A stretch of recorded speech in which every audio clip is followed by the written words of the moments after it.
अस्सलाम वालेकुम जी। आज की वीडियो में हम ये देखेंगे कि जो स्टॉक्स की पे आउट रेशो होती है वो क्या होती है,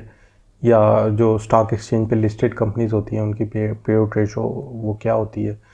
और पाकिस्तान स्टॉक एक्सचेंज के लिए डिफरेंट कंपनीज की पे आउट रेशो की वैल्यू कहाँ से मिल सकती है हमें, जो उसका हिस्टोरिक डाटा है। और थर्ड, ये किस तरह हमें हेल्प करती है डिफरेंट स्टॉक्स को चूज़ करने के लिए फॉर बाइंग। तो सबसे पहले ये देख लेते हैं कि जो पे आउट रेशो होती है वो होती क्या है। तो मसलन एक कंपनी है पाकिस्तान स्टॉक एक्सचेंज पे लिस्टेड है, उसको जो भी अर्निंग होती है, अर्निंग को बेसिकली नंबर ऑफ़ शेयर्स जो हैं उसके उस पर डिवाइड किया जाता है, उससे अर्निंग पर शेयर आ जाती है। तो जो अर्निंग पर शेयर होती है उसमें से कंपनी कितना हिस्सा जो है रखती है for the future in growth, for debt payment, या और किसी मकासद के लिए कितना हिस्सा अपने पास रख लेती है और कितना एक्चुअली जो शेयर होल्डर्स हैं उनको दे देती है। और मसलन अगर कंपनी को साल में 10 रुपये की अर्निंग हुई है पर शेयर, अगर वो 4 रुपीज़ का डिविडेंड दे देती है और 6 रुपीज़ अपने पास रख लेती है, तो उस कंपनी की जो पे आउट रेशो है वो 40% होगी। इसी तरह एक कंपनी है जो कि 10 के 10 रुपये दे देती है तो उसकी 100% होगी, और इसी तरह कोई कंपनी है जो कि बिल्कुल नहीं देती तो वो ज़ाहिर है 0% होगी उसकी पे आउट रेशो। तो असल में जो प्रॉफिट हुआ है कंपनी को उसका कितना परसेंटेज जो है वो शेयर होल्डर्स को कंपनी पे आउट कर देती है। अच्छा, ये जो पे आउट्स हैं, ज़ाहिर है अब आपके पास किसी कंपनी के 500 शेयर्स हैं तो उन 500 शेयर्स के लिहाज से ही आपको पे आउट मिल रहा होगा। मसलन 4 रुपीज़ अगर वो पे आउट किया तो 500 इंटू 4 2000 रुपीज़ आपको मिल रहे होंगे। तो इस पे जाने से कि पहले कि किस तरह से ये पे आउट रेशो हमें हेल्प करती है स्टॉक्स चूज़ करने में, पहले हम जाके देख लेते हैं कि ये वैल्यूज़ डिफरेंट कंपनीज़ के लिए हम कहाँ से देख सकते हैं पाकिस्तान स्टॉक एक्सचेंज पे जो लिस्टेड कंपनीज़ हैं उनके लिए। तो चलें कंप्यूटर स्क्रीन पे चलते हैं। तो पे आउट रेशो को देखने के लिए हम SCS ट्रेड की वेबसाइट पे चले जाएंगे। तो जैसे हमें FFC की देखनी है तो FFC SCS ट्रेड टाइप करेंगे, और ये जो पहला लिंक आ रहा है SCS ट्रेड आप देख सकते हैं, तो इसको ओपन कर लेंगे। तो नॉर्मली अगर आप मेरी वीडियोस देखते हो तो मैं डिफरेंट शेयर्स की इसी वेबसाइट से स्टैट्स डिफरेंट दिखा रहा होता हूँ। तो ये एक पेज ओपन हो जाएगा, तकरीबन इस तरह का लेआउट उसका होगा। तो अगर इससे थोड़ा डिफरेंट आ रहा हो तो आप ये ओवरव्यू को क्लिक कर लें। ओवरव्यू वाले पेज पे असल में आपने जाना है। तो इसमें अगर नीचे यहाँ पे आए तो ये अर्निंग पर शेयर बताई जा रही होती है कि पर शेयर 2024 में मसलन कितने उसने अर्न किए, 2023 और इस तरह। और यहाँ पे अगर नीचे आए तो ये पे आउट रेशो बताई जा रही होती है, और इधर कितना डिविडेंड पे किया। तो पे आउट रेशो का मतलब ये है कि वो कितने परसेंट जो है वो कंपनी पे आउट कर देती है अपना जितने भी अर्निंग होती है उसकी। तो मसलन ये 2020 का देख लेते हैं, जैसे 47.89 लिखा हुआ है, तो तकरीबन 2020 में 23.38 रुपीज़ जो है उसकी अर्निंग थी,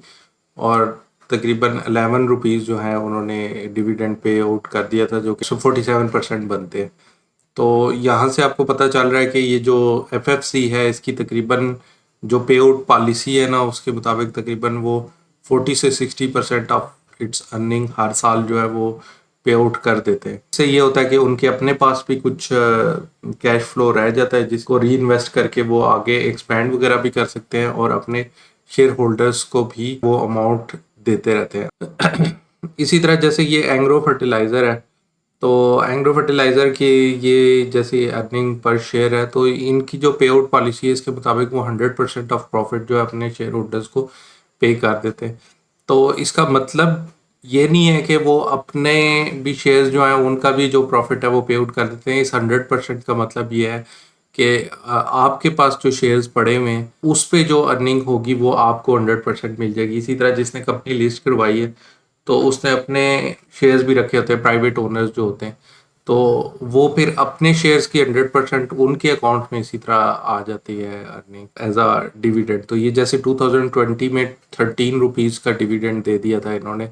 तो यहाँ पे देख लेते हैं 2020 में तकरीबन 12.59 रुपीज़ पर शेयर जो है इनकी अर्निंग थी। इस तरह डिफरेंट कंपनीज की डिफरेंट पॉलिसीज होती हैं। जिस तरह FFC का आपने देखा कि वो 40 से 60% तक है। एंग्रो फर्टिलाइज़र जो है वो तकरीबन 100% के करीब करीब चलती है। जो जितना भी अर्न करते जाते हैं वो साथ साथ सारा का सारा पे करते रहते हैं। अब ये जो 40 वाले, ये इसका मतलब ये नहीं है कि वो आपका पैसा कहीं खा गए या कुछ, तो वो री इन्वेस्ट कर देते हैं, या कि कोई अपना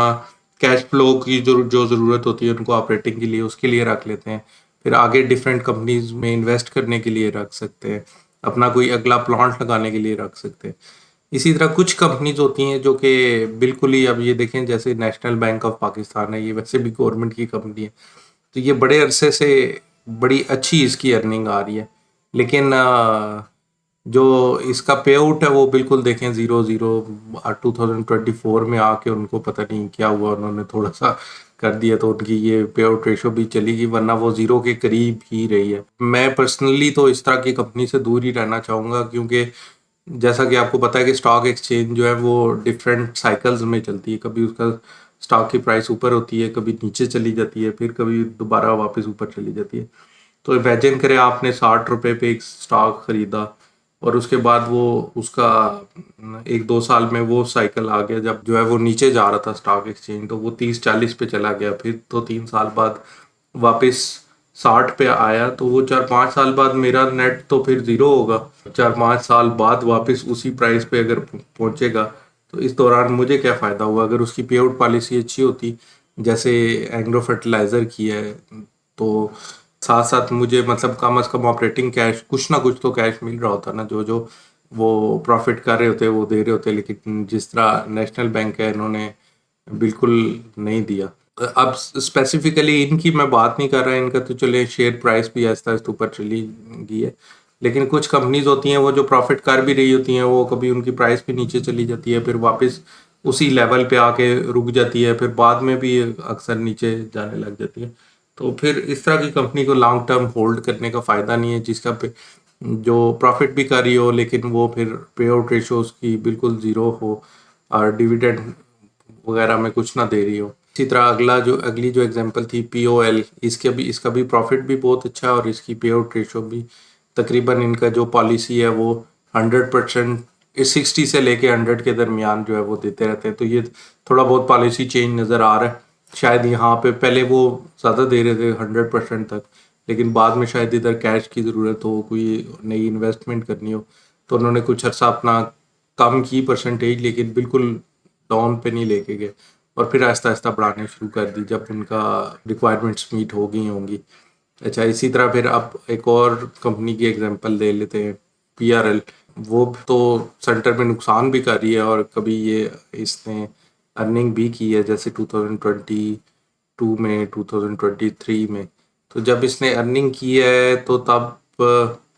इसकी जो पे आउट रेशो थी वो सिर्फ 2024 में ही उन्होंने पे आउट किया है, जो कि यहाँ पे थोड़ा सा वो अर्निंग जो 2-3 साल की उनकी अवेलेबल हुई होगी, इसका भी सेंस बनता है कि वो पहले नुकसान में थे, वो उन्होंने कुछ कवर अप किया होगा, जो कि डेट्स वगैरह बने होंगे, लेकिन फिर वो उन्होंने यहाँ पे आके फिर वो सरप्लस में आए तो पे करना शुरू कर दिया, लेकिन फिर वो चले गए लॉस में। सिर्फ पे आउट रेशो नहीं, बल्कि अर्निंग पर शेयर और प्रॉफिटेबिलिटी में नेट प्रॉफिट, ग्रॉस प्रॉफिट, ये सारी चीज़ें देखनी होती हैं आपने। अच्छा, सबसे पहले तो जो पे आउट रेशो है वो कंपनी की पे आउट पॉलिसी को असल में शो कर रही होती है। जिन कंपनी की पे आउट रेशो ज़्यादा होती है तो उसकी पॉलिसी ज़ाहिर है ये होती है कि ज़्यादा से ज़्यादा प्रॉफिट जो है अपने शेयर होल्डर्स के साथ शेयर कर देना, और उनको इतनी ग्रोथ की या री इन्वेस्टमेंट की ज़रूरत नहीं होती, तो वो अपने पास ज़्यादा प्रॉफिट नहीं रख रहे होते, वो सारा का सारा जो कम से कम शेयर होल्डर्स का हिस्सा है उनको दे रहे होते हैं उनके शेयर्स के हिसाब से। लेकिन जो कम पे क्या कर रहे होते हैं, मसलन माइल्डली 40% से 60% कह लें, वो ये कर रहे होते हैं कि आधा अपने पास रख रहे होते हैं, जिससे वो बिज़नेस की ऑपरेशनल नीड्स को पूरा कर रहे होते हैं। शायद कोई उनके डेट्स पुराने चल रहे हों, उनकी रीपेमेंट में यूज़ हो रहा होता है, और वो भी अच्छी बात है कि वो डेट आहिस्ता आहिस्ता कम ही हो रहा होता है। तो वो जब डेट ख़त्म हो जाएगा तो कंपनी की प्रॉफिटेबिलिटी ऊपर जाएगी ना, तो वो अर्निंग भी बढ़ जाएगी, तो शायद वो और ज़्यादा पे आउट करना शुरू कर दें। और इसके अलावा फ्यूचर ग्रोथ के लिए भी वो रख रहे हो सकते हैं कि 2 प्लांट है मसलन एक यूरिया की कंपनी के, और वो एक और प्लांट लगाना चाहती है, तो उसके लिए वो रख रहे हैं। वो फ्यूचर में जब लगाएंगे तो ज़ाहिर है फिर अर्निंग भी और ऊपर जाएगी, तो उस मकसद के लिए भी रख रहे हो सकते हैं। तो दोनों मॉडल्स ठीक है। जो परचेज़ कर रहा होता है शेयर्स,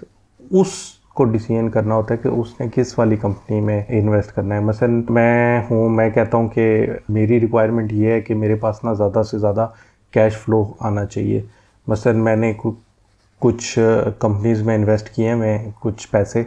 तो मुझे हर साल उसके अगेंस्ट कुछ इनकम भी जनरेट होनी चाहिए। तो मैं ये रिसर्च करूँगा कि कौन सी ऐसी कंपनीज़ हैं जिनका एक तो डेट कम है, दूसरा उनको इतनी ग्रोथ वगैरह की ज़रूरत फ़िलहाल नहीं है, उन्होंने जो प्लांट्स वगैरह लगाए हुए हैं उससे जो भी प्रोडक्ट वो बना रहे हैं वो पूरी की पूरी इसी तरह बिक रही है अच्छी, और उसका पे आउट रेशो वगैरह अच्छा है। कंपनी के को कोई ऐसी ज़रूरत नहीं है फ्यूचर इन्वेस्टमेंट के लिए रखने के लिए, और कैश फ्लो भी उसका अच्छा है। तो फिर मैं इस तरह की कंपनीज़ के लिए जाऊंगा जो कि 80 to 100% जो है पे आउट रेशो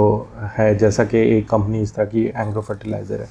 और अगर मैं कोई ऐसा इन्वेस्टर हूँ जो कहता हूँ ठीक है मेरे पास कुछ तो कैश फ्लो भी आना चाहिए और कुछ मैं फ्यूचर अपसाइड भी देखना चाहूँगा, यानी कि शेयर की प्राइस भी आप ऊपर जाती रहे कुछ ना कुछ और कुछ कैश फ्लो भी आए, तो ज़ाहिर है फिर मैं इस तरह की कंपनी में इन्वेस्ट करूँगा कि जो फ्यूचर के लिए भी रख रही है कुछ अमाउंट या उसी वक्त साथ साथ री इन्वेस्ट भी कर रही है, और कुछ जो है मसलन 30 से 70% के दरमियान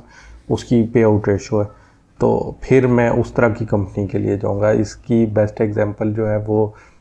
FFC कह सकते हैं, या जैसे POL वगैरह आपने देखा था, इस तरह की कंपनीज जो हैं, बल्कि POL का तो ज़्यादा ही थी पे आउट रेशो,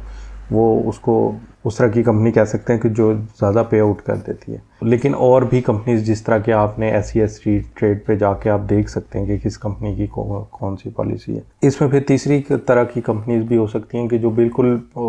डिविडेंड तो दे ही नहीं रही होती बल्कि अपना सब कुछ री इन्वेस्ट कर रही होती है। जब डिविडेंड कंपनीज नहीं देती और वो पैसा सारा प्रॉफिट का जो है, प्रॉफिट तो उसका हो रहा होता है, तो वो सारा पैसा उनके पास एक्यूमुलेट हो रहा होता है एज अ कैश, या उनका डेट कम हो रहा होता है अगर उस पैसे को वो डेट रीपेमेंट के लिए यूज़ कर रहे हैं। या तीसरा ऑप्शन भी होता है कि वो री इन्वेस्टमेंट के लिए रख रही होती है। लेकिन इन तीनों केसेस में अगर वो बिल्कुल डिविडेंड पे नहीं कर रहे तो कंपनी की जो, क्योंकि पैसा तो कंपनी के पास ही है ना, तो उसकी जो शेयर प्राइस है वो आहिस्ता आहिस्ता बढ़ रही होती है। तो उस तरह की कंपनीज को भी आप अडॉप्ट कर सकते हैं अगर आप चाहते हैं कि अभी ये जो करंट 3, 4, 5, 6, 8 साल है, मुझे उस वक्त आपको इतना कैश फ्लो नहीं चाहिए, लेकिन आप फ्यूचर अपसाइड देखना चाहते हैं कि 10-20 साल में आपका जो है वो ठीक ठाक अमाउंट जो है वो बढ़ जाए, तो फिर आप इस तरह की कंपनीज को भी चूज़ कर सकते हैं। लेकिन यहाँ पे थोड़ा सा आपको ना अवेयर रहने की ज़रूरत होती है। इसमें आपने 2-3 चीज़ें देखनी होती हैं कि ऐसी कंपनी जो बिल्कुल ही पे आउट नहीं कर रही, या तो उसका कोई डेट होना चाहिए जो कि आहिस्ता आहिस्ता कम हो रहा हो, या फिर उसका कैश फ्लो जो है वो आहिस्ता आहिस्ता बढ़ रहा हो, या फिर उसकी जो अर्निंग पर शेयर है वो आहिस्ता आहिस्ता बढ़ी हो कहीं इन्वेस्टमेंट करने की वजह से। अगर कंपनी को प्रॉफिट भी हो रहा है, वो पैसे भी अपने पास रख रही है और उसकी अर्निंग भी नहीं बढ़ रही, उसका डेट भी नहीं कम हो रहा और उसका कैश फ्लो भी उतना ही है, तो फिर आपको समझ जाना चाहिए कि कहीं बुक्स में कुछ गड़बड़ है। तो इस चीज़ को भी आइडेंटिफाई करने के लिए पे आउट रेशो यूज़ की जा सकती है। तो फाइनली अगर आप ग्रोथ इन्वेस्टर हैं, आप ज़्यादा ग्रोथ चाहते हैं और कैश फ्लो आपको इतना ज़्यादा नहीं चाहिए, तो आप लेट से 20 to 60 जो पे आउट रेशो है उन कंपनीज़ में इन्वेस्ट कर लें। और अगर आपको कैश फ्लो चाहिए ज़्यादा, तो आप 60 से ऊपर 70, 80, इवन 100% पे आउट करने वाली कंपनीज़ जो हैं उनको रिसर्च करके उनमें कर लें। लेकिन आपने सिर्फ पे आउट रेशो को नहीं देखना, जैसा कि मैंने कहा है, आपने कंपनी की EPS ग्रोथ को भी देखना है, साथ साथ उसके डेट पे भी नज़र रखनी है, उसकी जो री इन्वेस्टमेंट वगैरह है उस पर भी नज़र रखनी है, उसके कैश फ्लो वगैरह पे भी नज़र रखनी है। ये सब चीज़ें मिल के, क्योंकि अगर वो आपको इतना पे आउट नहीं कर रहे तो कुछ ना कुछ उनका कंपनी का इम्प्रूव होना चाहिए, या तो डेट कम होना चाहिए, या कैश फ्लो बढ़ना चाहिए, या फिर अर्निंग पर शेयर वगैरह बढ़नी चाहिए। तो डिफरेंट और मैट्रिसेस को मिला के तो ये फिर पे आउट रेशो जो है वो बड़ी यूज़फुल हो सकती है आपके स्टॉक्स चूज़ करने के डिसीजन में। बाकी और काफ़ी ज़्यादा मैट्रिसेस होते हैं, जैसे प्राइस टू अर्निंग रेशो होती है, बुक वैल्यू होती है, फिर प्राइस टू बुक वैल्यू, इस तरह की काफ़ी चीज़ें होती हैं जिन पे मैंने वीडियोस बनाई हुई हैं। वो सारे मैट्रिसेस जो हैं फंडामेंटल एनालिसिस के, बीटा वगैरह और भी काफ़ी हैं, तो उन सब को मैं नीचे डिस्क्रिप्शन में लगा दूँगा, तो वो भी आप जाके वीडियोस देख सकते हैं। तो आज के लिए इतना ही, मिलते हैं अगली वीडियो में इंशाल्लाह। इस चैनल पे मैं स्टॉक एक्सचेंज के बारे में, म्यूचुअल फंड्स के बारे में और पर्सनल फाइनेंस के बारे में वीडियोस बनाता रहता हूँ। अगर आपने भी फ़ायदा उठाना हो तो ज़रूर सब्सक्राइब करें।